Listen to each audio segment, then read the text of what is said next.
жер бетіндегі ең бір құпия жер. Бір қарағанда олай деу қиын, бірақ бұл қамалдардың ішінде талай ашылмаған қызық жатыр.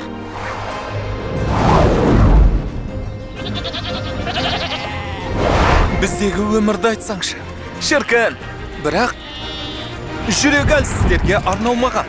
Жұрттың көбі ағаш ойып, кесте тіксе. Бұл аралдың тұрғындары айдаһарға мініп жарысуды ермек қылған.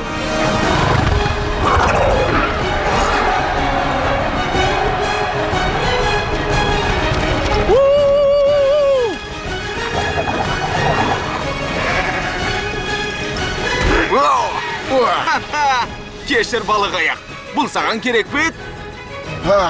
Қорсылдар, ол менің қойым. Стағыл қатай. Бүгін сұлу болып кетсің деп айттым ба саған? Кеттік бар. Мына жерде бірдеңе мүңкіп кетті ғой. Ол сен әлі де жек көреді. Қане кеттік.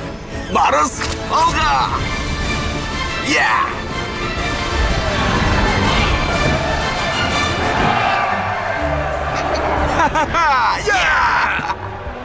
Егіздерде 9 ұпай.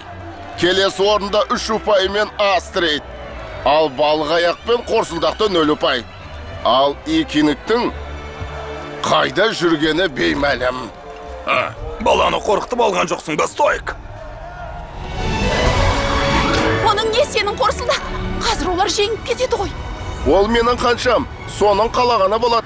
Тарбан ба? Ол сені тірідей көмек жасаған жоқ па? Бірнеше сағатқа ғана ғой. Аналарды қара! Бұрын айдаһарлармен жақсы тіл табыса алмап едік. Бірақ ол 5 жылдың алдындағы әңгіме. Ендігі олардың бәрі қолға үйренген. Несі бар? Міне, қараңыздар. Әрқайсының өз қорасы, жем шөбі, тіпті жуынатын жерлер де бар.